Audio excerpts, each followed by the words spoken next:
Le Thunder d'Oklahoma City fait peur. Ils sont en tête de la conférence Ouest. Tous leurs chiffres avancés sont incroyables. Ils ont la meilleure défense de la ligue et semblent pouvoir battre le record de victoires en saison régulière de la NBA détenu par les Warriors, ce que j'avais peut-être prédit avant la saison. Le Thunder d'Oklahoma City va battre le record de victoires en NBA cette année. Il devrait donc finir avec 74 victoires et 8 défaites. Encore plus fou, ils font tout cela sans Jalen Williams, un joueur de calibre All-NBA.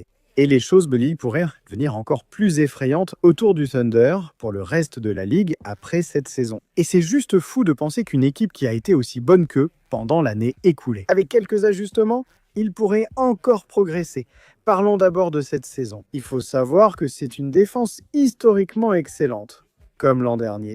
Le Thunder est sa numéro 1 en efficacité défensive dans la ligue cette année, mais cela ne rend absolument pas justice à leur niveau de jeu. L'écart entre Oklahoma City, première en défense, et les Denver Nuggets, deuxième, est aussi important qu'entre les deux équipes suivantes. Les Nuggets ont la 20e meilleure défense de la ligue, détenue par les Milwaukee Bucks. Le Thunder domine défensivement car ils font presque tout parfaitement. Ils mènent à la ligue pour ne pas concéder de points sur rebonds offensifs. Ils mènent la ligue pour éviter les points en contre-attaque, font peu de fautes, concèdent assez peu de lancers francs et perdent rarement le ballon.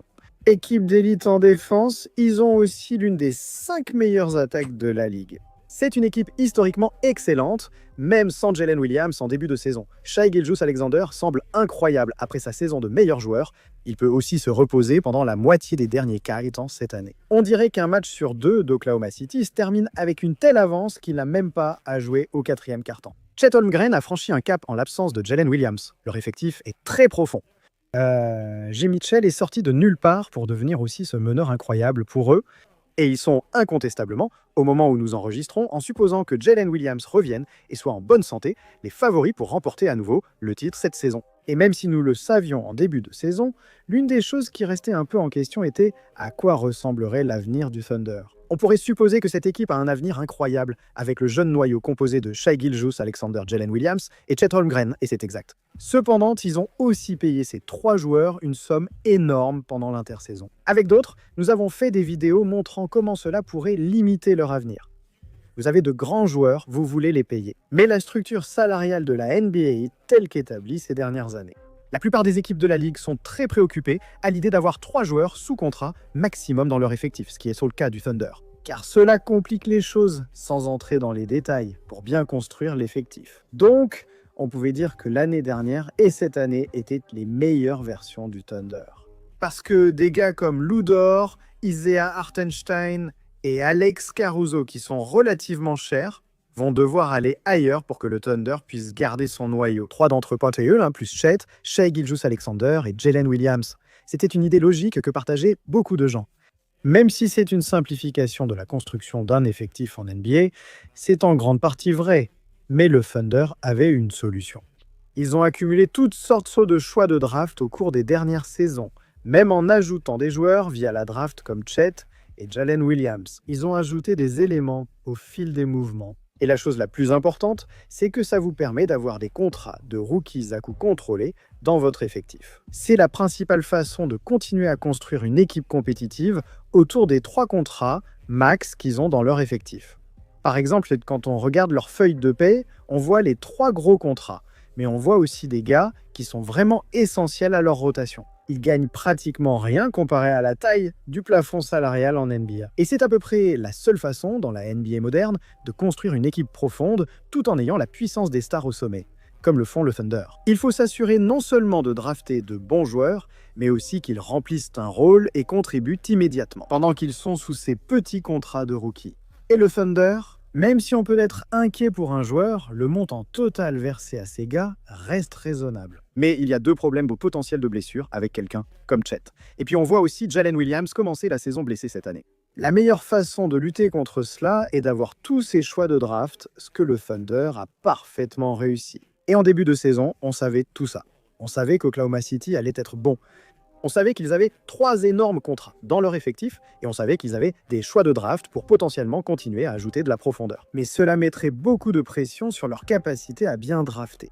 Ce qu'on ne savait pas, c'était à quel point certains de ces choix de draft allaient être élevés et à quel point cela pourrait totalement modifier le niveau d'Oklahoma City dans les prochaines saisons, car c'était l'hypothèse. Tous ces choix supplémentaires que le Thunder possède seraient au milieu du premier tour, ou évidemment leur propre choix serait très tard dans le premier tour. Vous pourriez finir avec quelqu'un qui défend et tire un peu, un bon joueur de complément. Mais vous n'allez pas ajouter un quatrième joueur majeur avec un très petit salaire, à moins de très bien drafter, comme le Thunder l'a fait ces dernières années. Mais statistiquement parlant, il est très peu probable qu'en dehors de la loterie, vous obteniez un joueur vedette. Cela va rendre la situation intenable pour le reste de la ligue. Mais ce qui a changé en arrivant dans cette saison, c'est l'endroit où certains de ces choix supplémentaires qu'Oklahoma City possède pourraient potentiellement se retrouver dans la draft. Ils ont 2 choix pour cette saison et selon où ils tombent, ils pourraient vraiment faire cela. Comme tout ce qui dépasse une dynastie pour Oklahoma City, le premier choix, et le plus inquiétant si vous êtes le reste de la ligue, c'est celui des LA Clippers, une équipe des Clippers qui est vieille, qui est brisée, qui est blessée. Ils ont cédé leur choix de premier tour 2026 sans protection au Thunder d'Oklahoma City. Et au moment où nous enregistrons, il n'est pas improbable que ce choix devienne un choix du top 5, du top 3, voire le tout premier choix de la draft. Oklahoma City a actuellement une vraie chance avec son trio principal et sa grande profondeur d'effectifs. Et il pourrait simplement ajouter le tout premier choix dans une cuvée de draft absolument exceptionnelle. Ce serait un scénario sans précédent. Cela n'est jamais arrivé qu'une équipe jeune historiquement forte obtienne également le premier choix général dans une cuvée de draft aussi relevée. Et pour être honnête, si cela arrive, si ce scénario se produit à Oklahoma City, on pourrait commencer à parler d'un problème d'équilibre compétitif au sein de la ligue. Tout dépend du premier choix général, il y a beaucoup de variables, mais il s'agit d'une équipe championne éprouvée qui ajoute l'atout le plus rentable possible, à savoir un excellent premier choix général.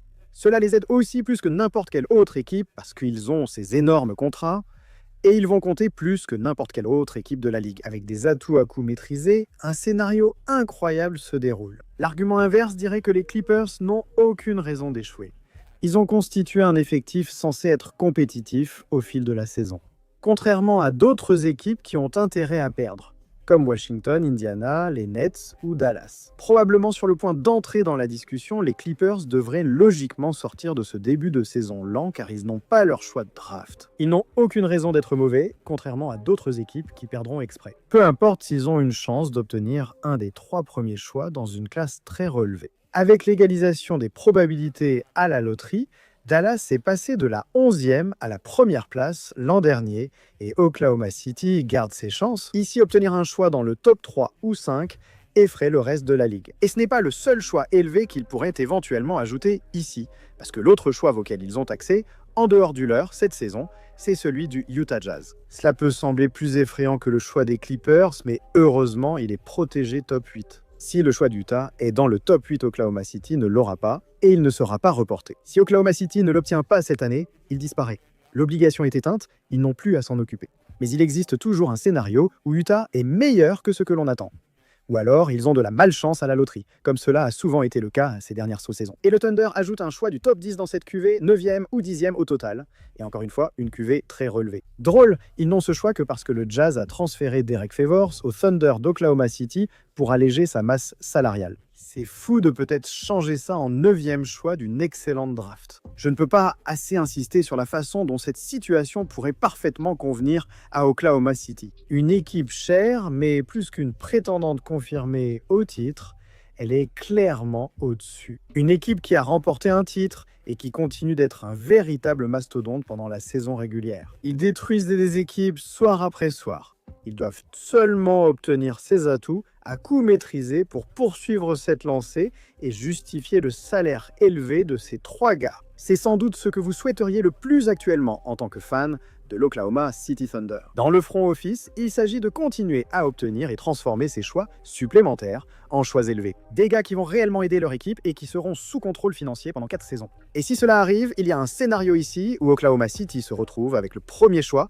et le 9e choix de la draft, alors qu'ils viennent de gagner le titre et qu'ils pourraient faire beaucoup de choses. Ils pourraient échanger le premier choix général contre Giannis, même si ce n'est pas logique avec leur masse salariale, et continuer à donner à cette équipe cette construction d'effectifs. Avoir autant d'options rend presque impossible pour les autres équipes de rivaliser avec cette équipe d'Oklahoma City. En dehors des blessures et autres facteurs, de nombreuses variables subsistent.